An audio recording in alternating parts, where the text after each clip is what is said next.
శ్రీ విష్ణువు అవతారమైన కృష్ణుడికి సంబంధించిన అనేక రహస్యాలు, కథలు మహాభారతంలో ఉన్నాయి.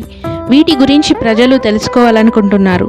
వాటిలో ముఖ్యమైనది శ్రీకృష్ణుడు శిశుపాలుని మధ్య సంబంధం.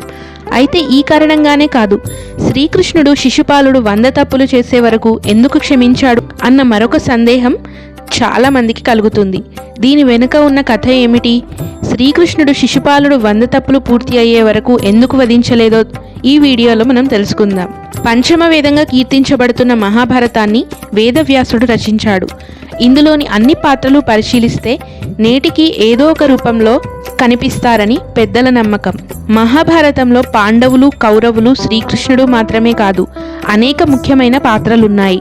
శ్రీ విష్ణు అవతారమైన కృష్ణుడికి సంబంధించిన అనేక రహస్యాలు, కథలు మహాభారతంలో ఉన్నాయి. వీటి గురించి ప్రజలు తెలుసుకోవాలనుకుంటున్నారు. వాటిలో ముఖ్యమైనది శ్రీకృష్ణుడు శిశుపాలుని మధ్య సంబంధం. శిశుపాలుడు శ్రీకృష్ణుని మధ్య బావమర్దిల సంబంధం ఉంది.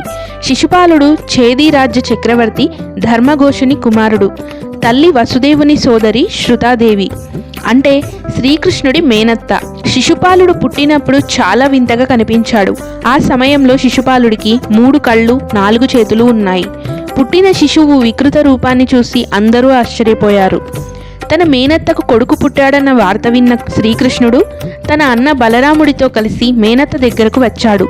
అప్పుడు మేనత్త విచారంగా ఉండటాన్ని చూసి కృష్ణుడు కారణం అడిగాడు.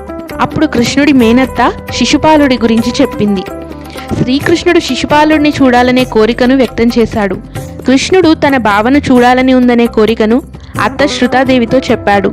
అప్పుడు శృతాదేవి తమ కుమారుని తీసుకువచ్చి బలరాముడిని, శ్రీకృష్ణుడిని ఒకరి తర్వాత ఒకరిని ఎత్తుకోమని సూచించింది.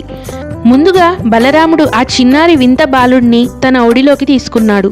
అప్పుడు ఆ చిన్నారిలో ఎలాంటి మార్పు రాలేదు. అయితే అన్న బలరాముడి ఒడి నుంచి శ్రీకృష్ణుడు తన ఒడిలోకి తీసుకున్నాడు. వెంటనే ఆ చిన్నారి పెద్దగా ఎడవడం మొదలుపెట్టాడు. అంతేకాదు, ఎక్కువగా ఉన్న చేతులు, కళ్ళు విడిపోయి నేలపై పడ్డాయి. ఇదంతా చూసిన శ్రీకృష్ణుడి మేనత్త తన మేనల్లుడైన కృష్ణుడి పాదాలపై పడి ఏడవసాగింది. తన కాళ్ల మీద పడిన మేనత్తను లేవదీసిన శ్రీకృష్ణుడు ఎందుకు ఏడుస్తున్నావని అడిగాడు. అప్పుడు శృతాదేవి తనకు పుట్టే పిల్లవాడు రాక్షస ప్రవృత్తితో ఉంటాడని, ఎవరి ఒడిలోకి చేరిన తర్వాత అతని అదనపు అవయవాలు పడిపోతాయో ఆ వ్యక్తి చేతిలో తమ కుమారుడి మరణం రాసి ఉందని జ్యోతిష్యులు చెప్పారని కృష్ణుడికి చెప్పింది. అంతేకాదు, ఓ కృష్ణ, నీ సొంత భావను చంపి మేనత్తకు గర్భశోకాన్ని ఎలా ఇస్తావు? కనుక నాకు ఒక మాట ఇవ్వు అంటూ కృష్ణుడిని అర్థించింది.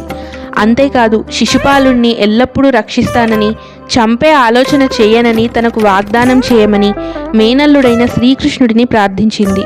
తన అత్త మాటలు విన్న శ్రీకృష్ణుడు తన పూర్వజన్మలో చేసిన కర్మఫలాలు, ప్రతి జీవి జనన మరణాలు ముడిపడి ఉన్నాయని ఆమెకు వివరించాడు. ఈ జన్మలో సాధించిన ప్రతి కార్యము గత జన్మలో చేసిన కర్మల ఫలితమే. ఈ జన్మలో ఈ చిన్నారి మరణాన్ని నా చేతుల్లో రాసి పెడితే ఎవరూ మార్చలేరు అంటూ ఏడుస్తున్న తన అత్తను కృష్ణుడు ఆమెను ఓదార్చాడు. అంతేకాదు, మేనత్త కొడుకు శిశుపాలుడు చేసిన 100 నేరాలను క్షమిస్తానని వాగ్దానం కూడా చేశాడు. అయితే దీని తర్వాత అతను తన కర్మకు తగిన ఫలితాలను అనుభవించవలసి ఉంటుందని చెప్పాడు. కృష్ణుడు చేసిన వాగ్దానంతో మేనత్త తృప్తి చెందింది.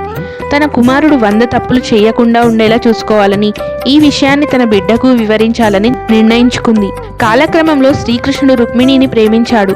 అదే సమయంలో శిశుపాలుడు కూడా రుక్మిణిని పెళ్లి చేసుకోవాలనుకున్నాడు. శ్రీకృష్ణుడు రుక్మిణిని వివాహం చేసుకున్నప్పుడు శిశుపాలుడు అది తనకు అవమానంగా భావించాడు. శ్రీకృష్ణుడిని తన శత్రువుగా భావించడం ప్రారంభించాడు. తర్వాత ధర్మరాజు యుధిష్ఠిరుడు నిర్వహించిన రాజసూయ యాగంలో శ్రీకృష్ణుని గౌరవంగా చూడడం, యాగంలో కృష్ణుడికి ఇచ్చిన ప్రాముఖ్యతను చూసి శిశుపాలుడు అసూయ చెంది శ్రీకృష్ణుడిని అవమానించడం మొదలుపెట్టాడు. శ్రీకృష్ణుడు శిశుపాలుడి 100 తప్పులను క్షమించాడు. శిశుపాలుడు 101వసారి అవమానించినప్పుడు శ్రీకృష్ణుడు తన సుదర్శన చక్రంతో శిశుపాలుడిని వధించాడు. ఇలా 100 తప్పులను క్షమించిన శ్రీకృష్ణుడు 101వసారి తన సుదర్శన చక్రంతో శిశుపాలుడిని వధించడం జరిగింది. మహాభారతంలోని ఇలాంటి అనేక కథలు, రహస్యాలు మరిన్ని కావాలనుకునేవారు కామెంట్స్లో మీ అభిప్రాయాన్ని తెలపండి. అలాగే ఈ వీడియో నచ్చిన వారు వీడియోని లైక్ చేయండి. అలాగే మన ఛానల్ని ఇప్పటివరకు సబ్స్క్రైబ్ చేసుకున్నట్లయితే సబ్స్క్రైబ్ చేసుకొని పక్కనే ఉన్న బెల్ ఐకాన్ని ప్రెస్ చేయండి.